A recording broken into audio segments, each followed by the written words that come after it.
everyone, and welcome back to Country Music Made Me. Thank you so much for joining us once again. As always, please make sure you are liking, sharing, following, subscribing to us on whatever streaming service you are listening on. You can leave us a review, a rating, tell your friends, your family, your neighbors to come on over and have a listen. That support is huge. Today, we're sitting down with Niko Moon. Now, he made an impact in 2019 with the release of his debut single, Good Time. But it was actually 10 years before that he started to make an impact in country music. That's when he started to write with the Zac Brown Band. Now, over those 10 years, he helped to pen 5 #1 singles as well as many others. Now, coming close to 2019, he decided the time was right to jump into a solo career. And so that's what he did. In 2020, he released his debut EP. And in August of this year, he has released his debut album, and he is ready for bigger and better things. So please enjoy our conversation with Niko Moon.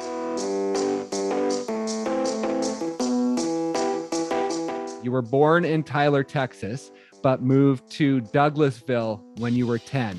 Now, that is a short drive away from Atlanta, where there was a lot of hip hop going on at the time and still is. And then also down the road the other way, you had Noonan, where you had the country scene. You had Alan Jackson in that area. I believe Travis Tritt was someone that you mentioned you used to see in the community even out there. And so before you moved to Douglasville, did you have a passion for music then, or was it not until you moved and had those two influences sort of colliding in your hometown that it really started to take over? Yeah, I've always loved music from day one. Both my parents are musicians. And so I was raised in a home that really nurtured the love of music and also like how to make music, how to create a song. So I was very fortunate in that way. And I know that some of your first memories were of your parents sitting in the living room, just sitting on the floor, facing each other and writing together. And so has writing just always been within you? Do you remember a time where you started to sort of love it, or has it always just been there for you because that is what they did? Yeah, I've always loved it, man.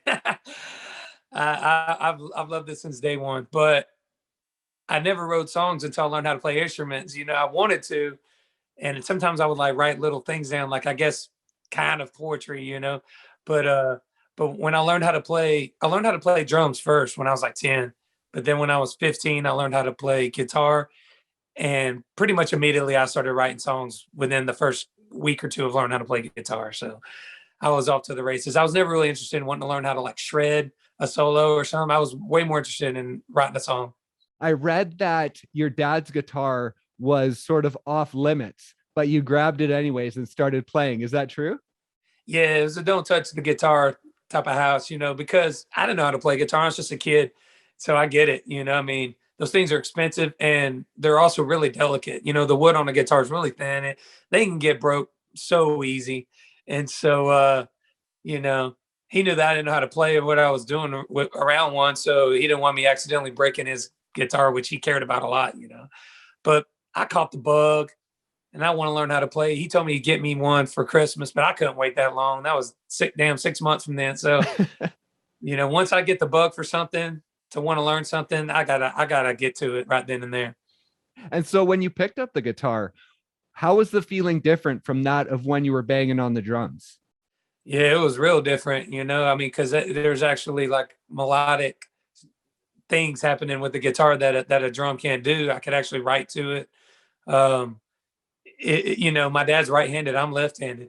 So that, it's the only thing I do right-handed is play guitar, but it never felt weird to me because I've only ever played a right-handed guitar. So as I was learning, I just figured it out, But yeah, as soon as I learned my first 3 chords, which are probably the same 3 chords everybody else learns, which is G, C, and D, I was off to the races, man. I was writing songs about girls that was breaking up with me at school, and I was going to ask what the songs were like back then, and if you still have any like pieces of notes at your parents of songs that you wrote back then. Man, I'm terrible about holding on to things. I'd lose my head if it wasn't connected to my neck. So I don't have nothing but I can probably make a pretty good guesstimation that it was probably highly emotional and and involving love and breaking up and all that type of stuff. This what everybody at 15 years old is concerned with. Yeah, exactly. Exactly. And then after high school, before that, you kind of moved into sports, right? And then going into college, you got a scholarship. Was it track in college? Yeah, so I ran all through middle school and high school, and I won state in high school in track, and got a full scholarship to college for it. So um, that was like the other thing that I did. I was known at school as that kid that runs. I was when like, especially back then, everybody be like, run, Forrest, that was me. So I didn't really tell nobody I was doing music or anything like that. That was more of a private thing because I was pretty insecure about it. And, Okay. so I just did it at home. Okay. Then when I got to college, I started becoming hyper obsessed with music to the point that I wasn't going to class anymore. I would just stay in my dorm room and learn songs learn how to play songs that I loved and writing and I literally just didn't go to school basically. Yeah. What did you have? A 0.2 GPA, was it? Yeah, it was something like that. It was in the O's for sure. And so they were like, at the end of the year, they're like, you got to go. You know that, right? And I was like, yeah, I know. But at that point, I didn't care. I wasn't really interested in school, and I wasn't interested in anything other than music, really. So I went home. I got a job doing construction back in my hometown, and I started playing gigs and would play bars at night and work construction during the days. And yeah, that was my life. And so was it always country music even back then when you were playing the bars? Was it mostly, I mean, it was probably mostly covers you were playing, but was it mostly Yeah. country music that you were playing? Yeah, it's mostly country. Yeah, I would do like Allman Brothers and things that were kind of like Southern rock and Leonard Skinner and stuff like that too. You know, or I would take a pop song or a hip hop song and remix it and like do it in a country way. But I've always been, I'm a country artist. I've always have been. So it's just what feels natural to me. And is that a big part of the influence of your parents? Yeah, they were listening to everything, but they were especially listening to like a lot of singer songwriters, but that were almost what we would call now Americana. Oh, okay. So like Nancy Griffith and uh, um, John Prine and Chris Christopherson and those type of artists, was the ones the Eagles, a lot of Eagles in the house. So yeah, they had great taste in music. So but yeah, it was always country-esque, I guess you would say. And what was your sound back then when you first started playing the bars? Did you have the same sound you have now, or were you more to the countryside and having more of a country twang? It was basically what I'm doing now. It was just 10 years ago, I was doing what I'm doing now. And I always just want to be a part of music any way I could, man. I just love music so much. And to me, it was just more important that I was doing music than exactly what the job was, Right. whether it was Yeah. producer or engineer, or songwriter or artist. And the songwriting door opened up for me first. Yeah, And so I ran through exactly. that door as fast as I could. And I was happy to do it. And I've had a blast being a full-time songwriter for a while now. But I always felt like an artist, even though I was full-time songwriting. And it was just a matter of finding the right time to do my thing and show everybody the way I hear country music. And now's that time. I saw that there were two venues, I think, that seemed to mean something within your journey. There was the Dixie Tavern on Wednesday nights, and then there was the Mansion, where I believe is where you met Zac Brown. Are those two venues that meant something for you during those bar days? Yeah, they were. The Dixie Tavern um, is a bar in Atlanta that everybody who's in Atlanta who's trying to be something, be a country artist, is playing there. And I used to go up there on Wednesday nights because Zac Brown Band was the house band there on Wednesdays before they got big or anything. And so I'd go up there and watch them play, and they were just so good, so phenomenal. And I was such a fan of them before I ever even met Zac. uh, I would just go up there and watch them. They were just like a local thing, you know.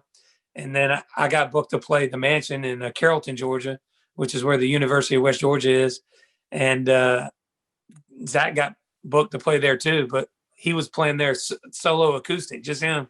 Oh, And I okay. opened up for him, and we met that night, and he dug what I was doing. And you know, I was already like a big fan of what he did, and so he was like, "Hey, man, you want to write some time?" And I was like, "Sure." And that started a really long, really cool collaborative friendship between us, and we've written a bunch of songs together, and it's been great.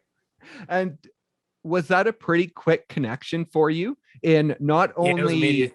his connection, but also had you thought about the songwriting route up to that point? No, I was, you know, I was just focused on writing songs for myself. I never really, to be honest, even really knew that you could do that. I didn't know it was a job. I didn't know it was a thing. You know, I was pretty ignorant to the goings on, I guess, of like music business, you know. But, you know, he just wanted to write songs, and I thought that was cool. And if he, whether he wanted to record the song or I wanted to record it, it didn't matter to me. I just was having fun writing songs with my friend. And he cut some of those songs and they became big hits. And then I realized, oh, this could be a thing. Like I could do this like as like for a living, you know. And I did for a long time, and then eventually decided I wanted to move to Nashville and take a swing at writing songs for other artists. So I moved up here and started getting cuts with Morgan Wallen and Dierks Bentley and Rascal Flatts and other artists, and things took off. So it's been great. And then eventually, you know, I was like, you know, it's time. I've always felt like an artist. It's time for me to do my thing and make an album and like put out music and see what people think. And was there ever a time when you were in that stretch with Zac that you felt like it might never happen? Like you were kind of stuck in this routine of being a writer and that you wanted to get out of it? Or were you just enjoying that ride and knew at some point it would happen, but you weren't focused on trying to push it too hard? I thought that it might not happen, but I'm real big on life, you know, letting life do what it does, you know, and being grateful for what you got, you know. And I was like, hey, maybe life wants me to be a songwriter. And I love writing songs for other artists and like helping them fully realize themselves as an artist and helping them become the best that they can be. Like I get so much joy out of doing that. Uh, so yeah, you know, but yeah, there was a certain point where it's just like, hey, I got the time, and I've been grateful enough to have learned a lot on how to produce music, how to engineer music, how to write songs, and you know, and so I knew I could do it myself. So I was talking to my wife one night, and I was like, hey, how about we write all the songs together? And so we did. Me and my wife wrote everything together, and I pulled in my one of my best friends, Josh, to produce the music with me. I wanted to produce it together with him, and it was a lot of fun. You know, we spent 2 years making this album, and now it's coming out in a few days, and I'm just so excited for everybody to hear it. Yeah, that's awesome. And let's talk about it was 2012 when FGL released Cruise. And it's kind of pegged as the moment that the pop world started to drift into country. And even with you writing with Zac, you guys had popular tracks that you wrote together. And so coming in to creating your own music and what you wanted that sound to be, were you confident that your sound could find a place in Nashville? Or was there still some nerves there because you were bringing that popular sound with your music? You know, you never know until you put it out there if it's going to be accepted or not. But I've been in this town for a minute, and so I didn't know at the time. But 10 years ago, when I was doing what I've always done, um, it would have never worked. You know, I mean, or it would have never been accepted here in Nashville. But I had a deep gut feeling that now the doors had opened up enough for someone like me to be accepted. And so I'm grateful that the timing has worked out to where I can, you know, I'm really grateful to artists like Jason Aldean coming out with like Dirt Road Anthem and Sam Hunt and FGL um, paving the way and making it okay to do the kind of music that I do, you know, because if it wasn't for them, there's no way I, I would be accepted. And it was July in 2019 that you dropped your first singles. That month, you also signed with RCA Sony.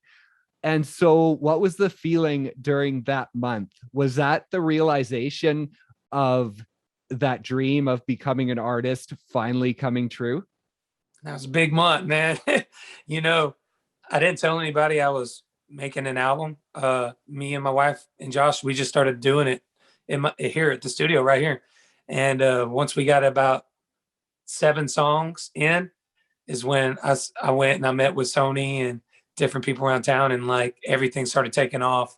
And so it had, because the music was already done, because Good Time was already recorded and done, things went really fast. You know, like I got a record deal and I got a manager and I got a booking agent, and I was on the radio like in a matter of weeks. And I was just like, whoa, like, it went fast, you know? And with Good Time, now looking at your social media, it looks like the timeline goes, you released it as a single in July 2019. It went to radio in March of 2020, and then it hit number one in March of 2021. Is that the timeline of how that song developed? Yeah. Well, when you say when it first came out in 2019, it went to radio on Sirius at that exact same time. Okay. So it went up, and then it went to FM radio in March of 2020. And then March of 2021 is when it went number one. So it's been quite the path for the song. And then I wrote the song a good bit before it came out. So. Yeah, I was going to ask you that. Like you have said that you wrote that song like 3 years before you recorded it. And so I was going to ask you what that entire journey was like with that song and how that felt all the way along. Yeah, well, when I originally wrote it, I was a full-time songwriter. And so I wrote the song and then I pitched it to pretty much everybody in town, and no one wanted it. Like nobody, not even kind of wanted it. Like, not even thought about wanting it. But this is, I think, a big lesson. I think, like, if anybody's listening right now who has any interest in wanting to be an artist one day or right now, you know, to trust yourself and listen to your gut. And no matter what people say, you know, in my heart, I knew it was a special song, and I knew that there was something to it, but no one wanted it, you know? So when it was time for me years later to record it, I played it for my wife and for Josh. They loved it. We made some tweaks to it, and then, but pretty minor tweaks. And then we released it and it went number one. So you got to listen to your heart, you know, listen to yourself. And now it went gold as well. And so going gold and going number one, are there different feelings associated with those two things, or are they pretty much the same feeling of just overwhelming excitement? Yeah, it went gold, and that was crazy just because it just kind of makes it real, you know, that like, wow, like people actually have bought the song, like for real, like 500,000 people got it, you know, and then it went platinum, and that was crazy. And now it's about to go double platinum. Oh, wow. It's been overwhelming, you know. And then going number one on country radio was just like every dream that I ever have had in my entire life of you know, making music that really connects with people on a large scale has happened with that song. And it just makes me feel so grateful, you know, to get this opportunity to be able to make music for people. It's all I've ever wanted to do in my life, and to be able to do it is a dream come true. So I'm just hoping that you know, my next single, which is Paradise to Me, that's just coming out the radio, that it'll connect with everybody the same way, and that people will dig it, and that they'll dig the whole album that comes out August 27th. And what has the journey over the past 2 years been like? Because as a country music fan, like Good Time comes out and you hear it everywhere. When you hear that, you just think that, oh, this guy's an established part of country music because the song resonates with you and you have that feeling. But then you realize, oh no, you know, you just kind of started this journey. And so what has that been like of having those 10 plus years of just in the background songwriting and then kicking off this solo career and having it just sort of blow up so quickly? Yeah, it's been funny because the people who don't know that I've been a songwriter, they're like, man, he's just like an overnight success. I'm like, and in my mind, I'm thinking, yeah, like a 10-year overnight success. But it's fun, man. I love both. I love doing both, and I'll continue to do both. You know, I'm still writing songs for other artists, and I've been writing with Lady A on tour with them right now a lot, and that's been awesome. And I got a song coming out with one of my favorite country artists here real soon. I can't say who it is, but Oh it's someone no. I've never had a cut with. So I'm excited for that. And and I'm doing my thing. So I love playing in both sandboxes. You know, they're just different types of sand. And Dirks Bentley recently had one of your cuts go number one, Gone. Now, what is that like compared to your own song going number one? Is there a different feeling? I guess, I mean, you've had 5 number 1s with Zac as well, so that might not be a new feeling, but is it still just as exciting? Yeah, man. It's just as exciting, but it is different. It's hard to explain. It's hard to explain, but definitely very exciting, because I always like, songwriters, we're insecure by nature, and you always, every time you write a really good song, you think to yourself, is that it? Is that the last good one I'm ever going to write? And everything from here on out is going to be crap, So when a song goes number one or has success, it's like that relief of like, I still got it. And with your songwriting, I was going to ask, your style is creating upbeat music. Now, has there ever been a song that you were writing for yourself that you were like, this is it? This is a number one hit. I love it, but it's just too sad. I can't release it. No, I know that my purpose is to make feel good country music. That's what I'm supposed to do in life. So my brain doesn't even really go there when I'm writing for myself because it's not what I want to write for myself. It's it's just not what I want to do. But when it comes to writing for other artists, I love writing good sad songs for other artists. Uh, I love a good sad song. I think people think that I don't because of the music I make. They may think that I don't like a good sad song, but I do. So I write sad songs all the time for other artists. Well, you need to get those emotions out somehow, right? Yeah, yeah. Life is full of all different kinds of emotions, and so it's important as a songwriter for me to like write about all the different things. But for my personal music, I feel like what I'm supposed to do is make music that makes people feel good, makes them happy, and that's just what I bring to the table as an artist. But it's important that there's all different kinds of artists that bring all kinds of different emotions to the table, and we need it all out there in country music. So you mentioned writing all your songs with your wife, Anna. Now, how did your life change when you met her? Would things be very different for you right now if you hadn't have met her? Yeah, life would be a completely different situation. Who know? I don't even know, man. I don't know where I'd be. Um, yeah, she's my best friend, and she knows me better than anybody. That's why I choose to write songs with her, my songs with her, because she knows what I'm going for better than anyone, and she's just so damn good. I mean, she's a phenomenal songwriter, and yeah, she's. I like to think of it as a family thing. We make the music together. She's such a big part of every aspect of what I do. And when you released the EP last year, did you have the rest of the album ready, or did you guys write throughout 2020 for the rest of the songs that are coming out on the album? When the EP came out, I definitely had some songs in the bag that weren't on it, but no, there were still more that I was writing on. Like "Without Saying a Word" is a song that I actually wrote pretty recently. That's on the album. So I continued all through COVID to work on the album. And with the EP, did you convert your laundry room into a sound booth? Yeah, but I did. Here's the thing. Here's the caveat to that. I did convert my laundry into a vocal booth, but I got 2 laundries in my Ah. house. And I think people think it's like, that gum, this dude's got dirty clothes. What's he doing to wash his clothes? It's like, I still got a laundry, people. Don't worry. But when I bought my house, there was a laundry downstairs and a laundry upstairs. And I thought that was the dumbest thing I'd ever seen. And I'm like, who needs 2? I just need one washing machine and one dryer. I don't need two of them. So the first thing my mind thought when I saw the one upstairs was, that'd make a hell of a vocal booth.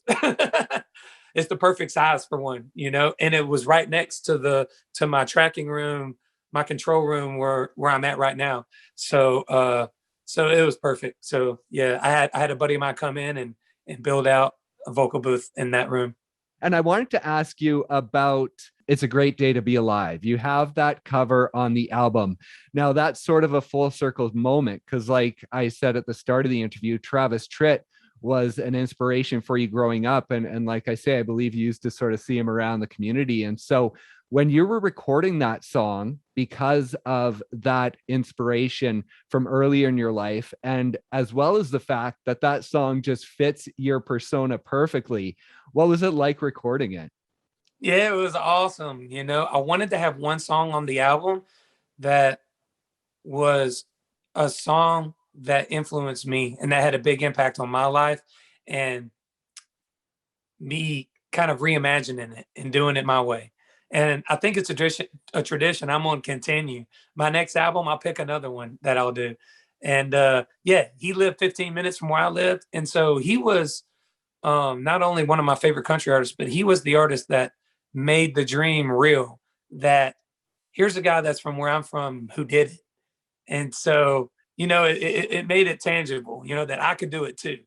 And that's by far my favorite Travis Tritt song. I'm a big Daryl Scott fan, who's the guy that wrote the song. And so I couldn't think of a better song to kind of be that I almost call it my inspiration track on the album, and every album will have one inspiration song where I reimagine it. That's awesome. And as far as your music on this album, I've heard you talk about growing up that you really resonated with the music, but the lyrics when you were younger, you didn't necessarily understand what they were talking about and really get it. And so I was just wondering with your music now, with the focus on lyrics versus music, is there one that you focus on more because of that upbringing that you had where you were focused more on the music, or are you focused on both the same with your own music? That's a good question. I've never been asked that question. That's a good one. Um, I focus on them equally, but at different times. So I focus on the music first and then the lyrics second, but they're of the same importance and I spend the same amount of time on them. I want people who, you're either kids, so you're not really thinking too much about the music, or maybe you're just the type of person who isn't like a big lyrical person. You listen to music because you just like the way it feels. I want those people to love the music and for it to feel great for them. And then the person who likes to dive in deep and get into the lyrics and all that, I want the songs to be really satisfying for them too. So they're just two sides of the same coin and they're both equally important. And so, after so many years of being behind the scenes and now finally having a full length album coming out, how proud are you of the work that you've been able to create? Oh man, I'm so proud. And, I think just as people, we should be really proud and passionate about what we do in life, right? I mean, life's way too short not to be. And I believe in it a lot. I mean, if I can't believe in myself, then who else is gonna believe in me? So I've put my heart and soul into this. My wife has put her heart and soul into this. And this is kind of like an album from our family to y'all's. And I'm so excited for people to hear it. And I hope y'all like it. And I can't let you go without talking about the Opry. Talk about that first time and what it was like, especially because it was when there was limited capacity. I noticed there were a few people sprinkled in the seats, but what was that like to not only play it, but play it to sort of such a bare audience and just have the grandness of it in front of you? It was epic. It's a moment I'm never going to forget ever. No other genre of music has an Opry. We're the only one, you know? Literally every single country artist who's ever made any sort of a good sized impact on country music has stood on that stage and sang. No other genre of music can say that about a place. So the weight of that is heavy. It's an important thing. When you're there, you're being accepted into a long, long lineage of artists that you're standing on their shoulders. So even though it was I mean, every artist that's ever meant anything to me as an artist, even songwriters, you know, stood there, and I'm on those shoulders. And so even though it was kind of empty crowd wise because of the restrictions on how many people could be there, it was packed with the spirit of those people. So it was an amazing feeling that I'm eternally grateful to be a part of. And that's what I was going to ask you about, the spirits of those who have been there.